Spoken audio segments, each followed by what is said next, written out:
So this week is Stockholm Design Week, which is probably the world's largest gathering of sort of Scandinavian design, and you're at the fair, Kasper. Can you tell us a little bit about what's out there, and what do who do you meet with, and what are you showing?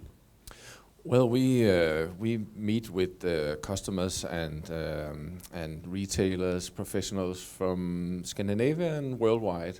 There's a lot of people coming to Stockholm. It's become a very international event.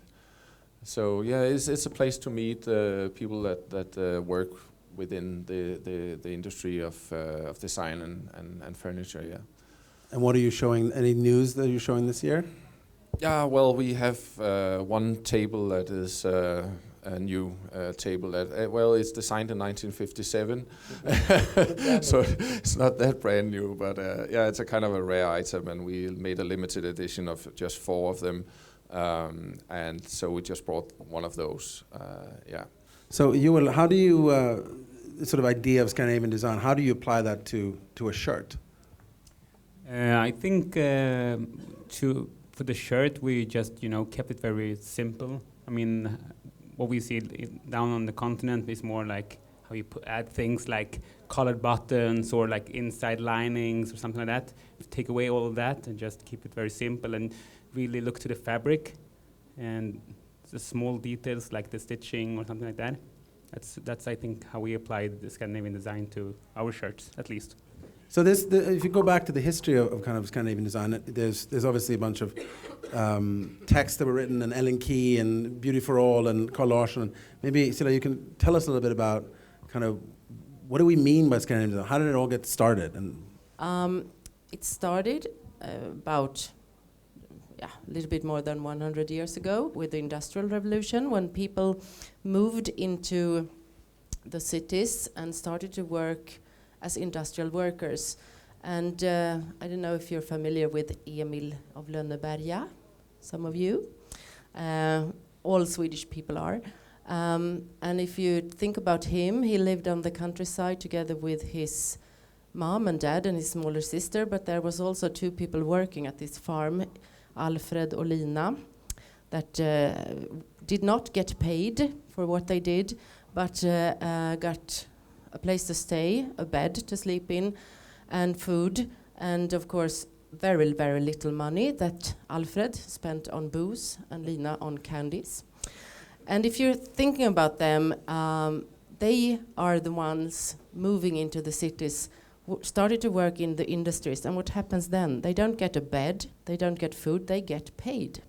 So they become customers in a brand new way. These people with no education get money that the state, the government, and reformists, politicians, authors get afraid that they will spend on wrong things. For example, booze. That's why we have this non-alcoholic movement very clearly in the early 1900s. But also one is afraid that they will buy ugly stuff. And then you can ask, who cares? What is it to you if I have ugly stuff in my home? Would you care? I hope not. But one did, because one thought that it's not just that I have ugly stuff in my home. My kids will grow up in an ugly environment, and they will continue buying ugly stuff. And it's not just the ugliness, it's also about where are these things produced. And the focus in the debate was mainly ugly stuff from Germany that was sort of considered to be the bad taste heaven in this time.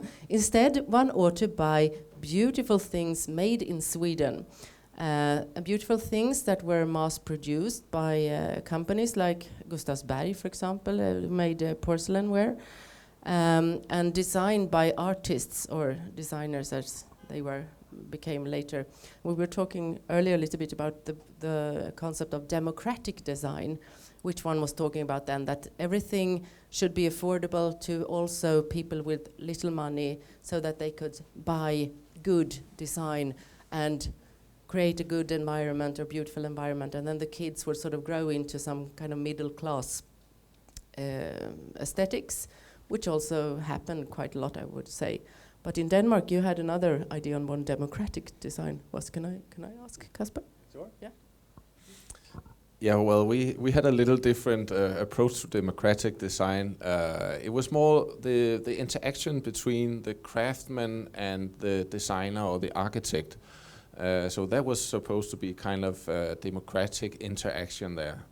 So that was how we thought of that. No, so on that note, I mean, obviously your company is mostly known for its beautiful work with Hans Wegner's design. Like, how did that come about? How did your granddad get the sort of honor to do all those furniture? Well, yeah. Well, we started out as a subcontractor and doing prototypes and stuff in the early 50s. And at one point, Wegner came to our workshop, which he usually did because he was very aware about the production. He was an excellent craftsman himself, so he always visited all the production sites to make sure that the quality was in order and everything. And then he was quite astonished about some of the work because it was finished very nicely, even though it's going to be upholstered. So he commented that to my grandfather and said that maybe we should consider to not spend so much efforts on the details because it was going to be upholstered anyway. It was just an advice for him. But my granddad, he replied and said that that was our pride as craftsmen, and it was not really up to Wegner to decide. We wanted to deliver a nice result, even though it was going to be upholstered. And that developed into a strong relation. So is there a conflict then if the idea of Scandinavian design was born out of austerity and you know, this climate and people were poor and we made things out of material that was easily accessible? Now, I mean, a lot of Scandinavian design is very expensive. I mean, that chair over there is what, 5,000 euros or something. It's not that democratic, right? So is there a paradox? Would you say, Cilla? I mean, or you know, that it's kind of both. Yeah, I mean the austereness, the simplicity, grow really not due to price, but there was a discussion also by Ellen Key, for example, about 100 years ago. On morality, where she claimed that very decorated things or chairs with lion feet in gold or something was immoral, and tried to lie about the user or owner. So it's about character, this austereness from the beginning, which then should tell you that if I'm sitting on this bench and it looks like a bench, you can see that it's made out of wood and not plastic, and I can feel it. It's an honest bench, and I am an honest person, and you can trust me. But if it would have been made in, I don't know, plastic, looking like wood or looking like stone or something else, it's dishonesty. Do you see a conflict in that? I mean, obviously your shirts are expensive; they're not cheap. Do you feel that that's? I mean, is it the same line of questioning? Do you feel that you make honest shirts, or how do you kind of justify the price that you charge versus shirts from H&M, for instance? I think we would make a very honest shirts in terms of what's deciding the price for our shirts is actually like the price of the fabric. So then you have to go to the supplier of the fabrics, I would say. But we try to, you know, put the price after what kind of fabric we do, and we try to have a range of prices also, so that everybody could afford a good shirt. And what would you say? Obviously, you started in 2012. How did you find out that there was a need for another shirt on the market? Obviously, there's plenty of other shirt makers there. Another shirt, another share. I don't know. No, but it's no. But I mean, it was something that I lacked in terms of like an honest shirt. Actually, like a decent, simple shirt that only a shirt company, or I mean, there's a lot of shirt companies, but we were more.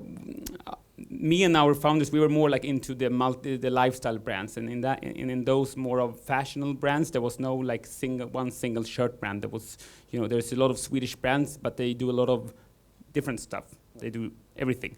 So we believe like you can't be expert on everything. So we want to be expert on shirts, and I think that's what we're trying to be, and that's what we communicate to our customers, and I think they believe us, and they should. Do you think that the idea of Scandinavian can be translated to other things than physical objects? Yes, definitely, because it's a lot about the quality and the nature of the materials. So it's a quality of living, and it's very clear at this moment of time. We have a boom also in the food. So it's very clear in Denmark. You probably know a little bit of some of the very famous Danish restaurants, and there's also this new Nordic cooking and stuff. It's the same thing. People, they want something that the next big or really big thing is to have restaurants who grow their own vegetables in the backyard. And you grow your own forest. Yeah, we grow. We had an opportunity to fund a forest some years ago, which was a great honor for us, of course, because when you use trees, you also want to give back. That's a part of the sustainable cycle of using wood. That as long as you make sure that you plant a lot of trees, it's the most amazing sustainable resource. So wrapping up, I want to ask you: is there anything in this week that one shouldn't miss? Oh well, I've been so busy building up our exhibition, so I haven't really been a lot around. Well, I think it's nice to go and see the Stockholm Fairground anyway, and just go around and browse. The Stockholm Furniture Fair has become a very international, quite high level fair, gathering of a lot of good professionals. So I would probably see if I could go there and get some of the atmosphere and have a look around what's going on today. How about you, Cilla? Yeah, I think you should not miss the greenhouse at the fair. That's where the younger designers show their stuff, prototypes, or just ideas, or people that have come a little bit further and trying to find a producer. That's where sort of the interesting discussion is going on. And the interesting thing is not just to look at stuff, but to talk with people and talk to the designers. So I want to say thank you for coming. And I want to thank you guys. We would like, if you want to pick out a book, that'll be our small token of appreciation. And thank you so much for coming. Thank you. Thank you.